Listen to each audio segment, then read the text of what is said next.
Sudah semakin membaik dan baru tadi siang dapat kabar besok mau tes lagi untuk semuanya, dan kalau sudah oke, mungkin dalam beberapa hari ke depan udah boleh pulang gitu. Dan ini jadi ya buat kami keluarga jadi mukjizat ya, kalau melihat kondisi awal itu dirawat itu kan drop banget dan memang ada di posisi yang sangat kritis gitu. Ya, seminggu di ICU dan nggak sadar posisinya, jadi kita juga nggak bisa komunikasi gitu kan. Dan memang ya komplikasi cukup berat ya, jadi butuh waktu panjang untuk bisa pemulihan. Sakit apa sih? Wah, komplikasi sih, karena hampir semua organ, tapi mungkin pemicunya gagal jantung dari sana, terus lari ke paru-paru, lari ke ginjal, ada serangan stroke kedua juga gitu, jadi cukup banyak gitu. Usia bapak Masih muda sih, 72, tahun ini masuk 73 nanti bulan Juni gitu. Jadi sebenarnya, dan kalau ngelihat semangatnya luar biasa sih, gitu. Jadi kadang saya mikir gitu, kenapa saya kadang ngeyel gitu ya, hidup tuh ngeyel gitu. Kalau nggak ketemu jalannya harus coba terus. Kalau ternyata ya memang mungkin keturunannya ya dari apa, ternyata udah sakit segitu parah masih semangat dan mau buat berjuang buat semua. Ngebagi. Dia mukjizat banget. Satu hal yang jujur ada di satu momen tuh, aku sama kakak aku sama adik aku tuh udah sempat bicara bahwa ya udah, kalau udah waktunya kita harus menerima, harus ikhlas gitu ya.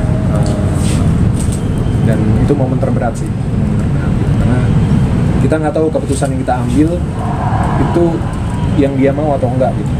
Kalau masih bisa ditanya kan enak ya, begitu nggak bisa komunikasi tuh ini gimana gitu, mana yang keputusan yang benar gitu kan. Kita banyak konsultasi sama dokter, terus banyak masukan juga lah dari saudara, dari keluarga gitu, dari teman-teman yang mungkin pernah ngalamin situasi yang mirip-mirip gitu.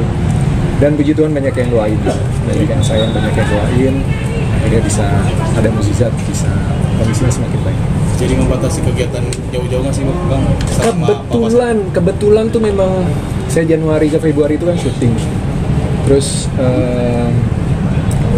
habis syuting itu saya memang pengen break dulu lah. Jadi sebelum Ramadan pengen main motor, pengen me time lah, karena dari tahun lalu kan nggak sempet gitu ya, terlalu padat jadwalnya. Jadi tahun ini pengen awal tahun pengen agak longgar sedikit. Ternyata ya justru harus nemenin papa gitu. Jadi jadwal motorannya cuma seminggu pertama, habis itu harus ngerem-ngerem, nggak jadi ke Lampung, nggak jadi beberapa tempat, nggak jadi datang gitu. Terus nemenin dulu ya, kita tunggu sampai nanti bisa pulang. Kalau udah stabil, udah aman, mungkin baru main-main. Kondaris, tapi sama bapak dekat nggak sih? Maksudnya sering ngobrol, sering apa, kan ada orang yang dekat ataupun gimana ya hubungan sama ayah? Anak laki-laki sama ayah itu kan kadang unik ya gitu. Saya dibilang dekat enggak juga enggak gitu. Jadi ya biasa aja, normal aja sebenarnya gitu. Tapi karena juga dia kan dari 7 tahun yang terakhir kan pemulihan stroke yang pertama gitu. Jadi memang komunikasinya juga sedikit terbatas gitu.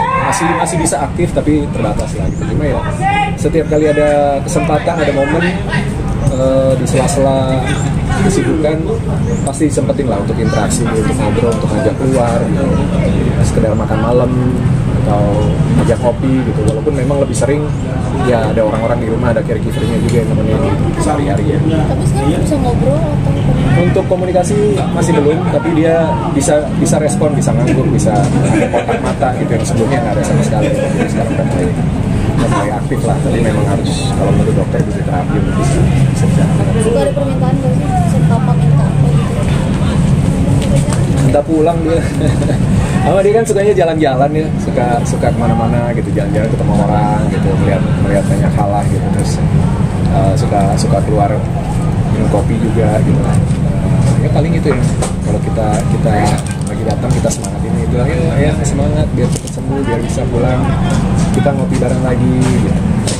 Jadi ada sekarang makanan yang dibatasi dari tadinya yang mungkin bebas. Kalau makanan dari dokter nggak ada ya, pasti kalau orang udah usia lanjut kan kurangin garam, gula, makanan yang berlemak ya, lebih sehat lah makanannya. Cuma memang kondisinya sekarang juga belum bisa makan oral ya, Jadi masih pakai sonde, masih pakai sonde.